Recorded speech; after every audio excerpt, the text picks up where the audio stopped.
Julian আসছেন জানতে চেয়েছেন, আমার এক আত্মীয় বললেন দাঁড়িয়ে গোসল করা যায় না, এটা কতটুকু শরিয়া সম্মত? না, এরকম কোনো কথা কোন হাদিসে বলা হয়নি যে দাঁড়িয়ে গোসল করা যাবে না। বিতির সালাতে দোয়া কুনুত না পড়লে অন্য কোনো দোয়া পড়া যাবে কিনা? দোয়া কুনুত বলতে নির্দিষ্ট দোয়া না পড়লে অন্য কোনো দোয়া পড়লেও চলবে, কিন্তু হাদিস বর্ণিত দোয়া কুনুত গুলোই আমাদের পড়া উচিত এবং প্রয়োজনে মুখস্থ হওয়া পর্যন্ত নোটা করতে পারবেন।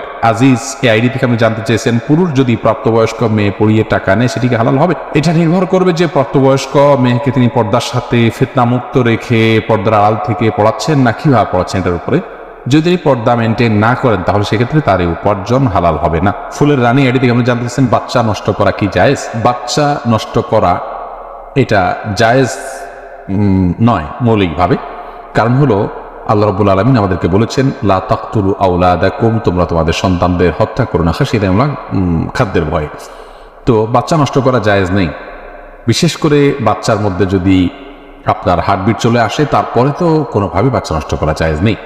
যদি হার্টবিট না আসে তার আগ পর্যন্ত বিশেষ প্রয়োজন, যদি বাচ্চার ইয়ে থেকে আপনার বিভিন্ন চেক আপ থেকে জানা যায় যে সেই বিকলাঙ্গ হবে, কোনো অসুবিধা হতে পারে, তার বা অন্যদের পেরেশানির কারণ হতে পারে, সেই কারণে এটি নষ্ট করা যাবে, অন্যথায় এটি হত্যার শামিল, গুনাহ হবে, গুনাহ জায়েজ হবে না। রাহাত হাসান আপনি জানতেছেন, উলঙ্গ হয়ে ওযু করলে কি ওযু হবে? উলঙ্গ হয়ে যদি কেউ ওযু করেন ওযু হয়ে যাবে, কিন্তু এটা নির্লজ্জ কর্ম এবং অনুচিত, কারাহাত বা মাকরুহ থেকে খালি নয়। জুলফিকার খান তাসিন আপনি জানতে চেয়েছেন, যদি কোনো ছেলে নাভির নিচে প্যান্ট পরে কিন্তু তার জামা দ্বারায় সদর ঢাকা থাকে, তাতে তার সদর ঢাকা হবে কিনা? অবশ্যই হবে। আপনি সদর ঢাকবেন, কি দিয়ে ঢাকবেন সেটা আপনার বিষয়। প্যান্ট দিয়ে রাখবেন না শার্ট দিয়ে রাখবেন সেটি আপনার বিষয়। কারণ আপনি জানতে চেয়েছেন, ফরজ সালাতের পরে 21 বার বিসমিল্লাহির রহমানির রহিম পড়া কতটুকু হাদিস সম্মত?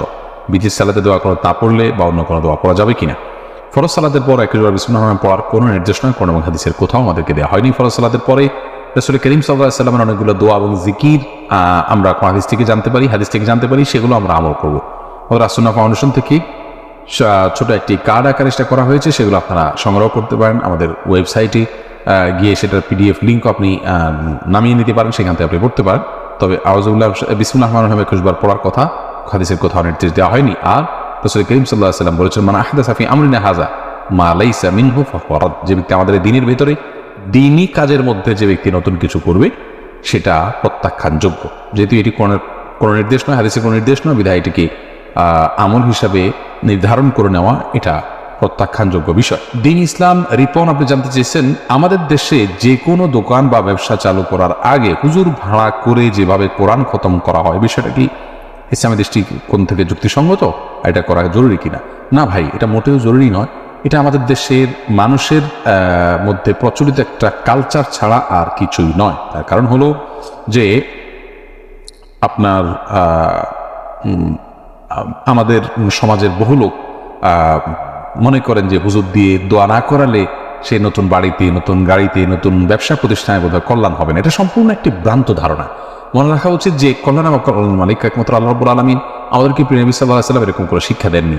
যে কোনো জায়গা উদ্বোধন করতে গেলে আমরা বিসমিল্লাহ পড়ে আল্লাহর নাম নিয়ে সেখানে শুরু করব, সেখানে আল্লাহর আনুগত্য করব, আল্লাহর কোনো অবাধ্যতা করব না এবং আল্লাহর নাম নিয়ে, আল্লাহ জিকির এবং আল্লাহর স্মরণ নিয়ে আমরা কাজ শুরু করবো। আল্লাহ তাআলা সেখানে বারাকা দান করবেন ইনশাআল্লাহ বিইذنিল্লাহ।